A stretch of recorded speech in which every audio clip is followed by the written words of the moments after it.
It's sunrise in Washington, D.C., and behind me is the Lincoln Memorial. It's an absolutely beautiful day. Yesterday was as well. I'm here for work, but yesterday was a Sunday, so I had some time to walk around.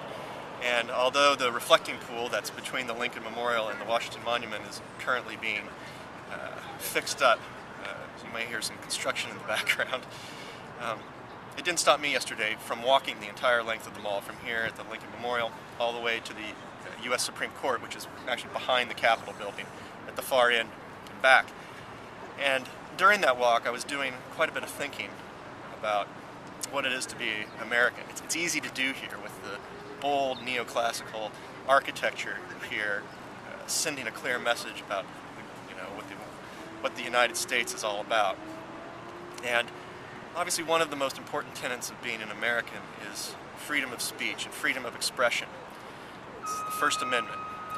And when that's done well, when that's done right, it rises to another level. It becomes art, and it becomes copyrightable. And then you have to consider this balance between the freedom of expression, the desire to try to get that message out and share it, the excitement and enthusiasm of those works of art, with the rights of the creator of those works. And so I thought I'd take a minute this morning before everything starts to get a little bit hectic around here to talk with you about when is it fair to use someone's copyrighted work? How can you know that it's safe to share the excitement, the love, the joy, or the anger that you have with a certain piece of copyrighted work?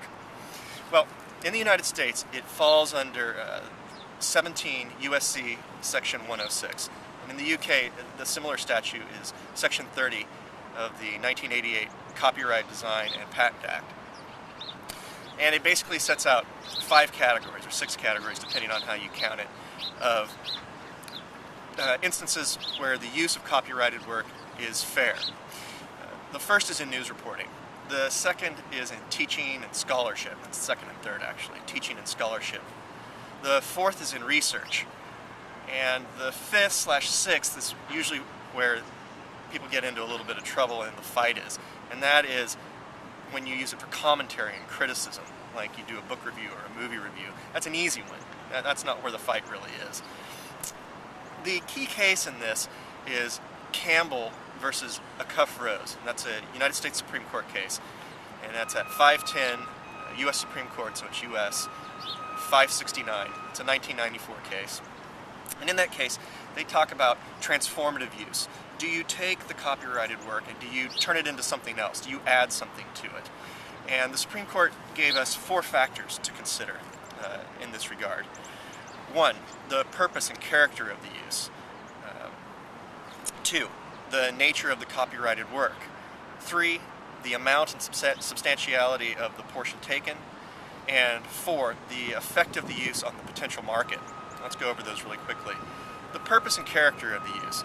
Are you using it to simply copy it? Are you just taking somebody's work and reusing it again? Or are you recasting it somehow? That's why it's the first of the transformative factor test. Are you turning it into something else? Second, the nature of the copyrighted work. Are you taking a book and adding just a foreword and a conclusion to it and republishing somebody's entire work in between? That's not fair use. That's just making money off of somebody else's work. If you use like a smaller, paragraph from it, that would be a little bit more appropriate. Similar to that is the amount and substantiality of the portion that's taken.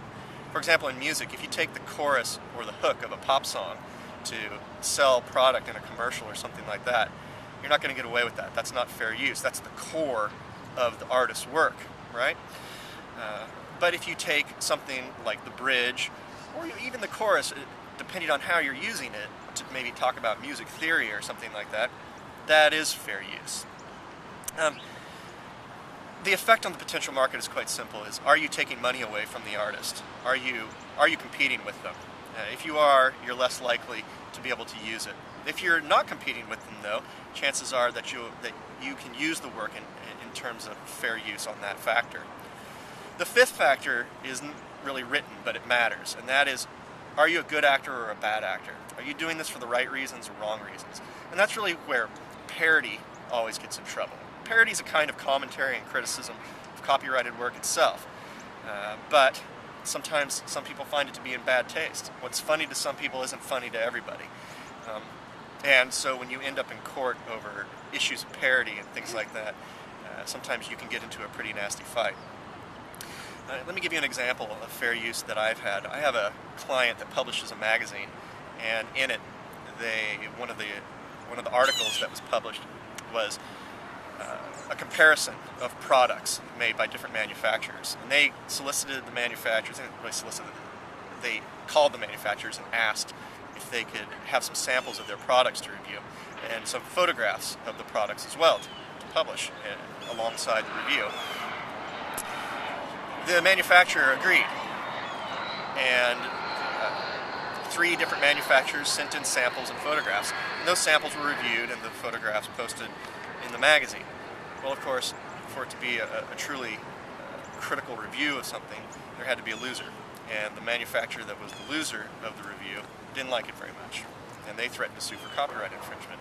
But of course, this fell under fair use, because 1, it was exactly what fair use was set out to do, which is commentary, criticism, and news reporting. You know, it was a review that actually did its job. A lot of reviews, sometimes they're just fluff pieces. You know, this was legitimate.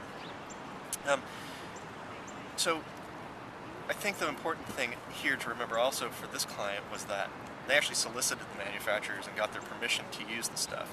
It would have been a little bit more difficult if they hadn't. So if you're thinking about doing something like this is always a good idea, rather than going out and buying the products and taking pictures of it yourself. The really important case when it comes to this commercial use is this case TY Inc. versus Publications International Limited. That's otherwise known as PIL, PIL. And that's at 292 F3rd 512. It's a 2002 case from the 7th Circuit. And in that case, the court goes into detail using those analytical factors for transformative use in a more commercial setting, because TY is that company that made Beanie Babies, and PIL took photographs of those Beanie Babies and compiled them into a book, and you know, clearly to make money off of it. And so this case is really important if you want to get the court's read on this. There isn't really a winner and a loser in that case, to tell you the truth, but the discussion is very good. In conclusion, you know, as we sit here and we have Arlington National Cemetery behind me, the Korean War Memorial to my right, the Vietnam Memorial to my left, the World War II Memorial just straight ahead from me. I know that it's cliche, but it bears repeating that, you know, this freedom of expression isn't free, and you know, a lot of good people give their lives to protect it, and so we need to treat it with care and protect it ourselves. It's important to be able to share ideas. It's important for artists to be able to make a living off of it so that they can continue to contribute their beauty and their commentary to the world. And it's important for us to be able to share it. And that's what fair use is all about. Thank you.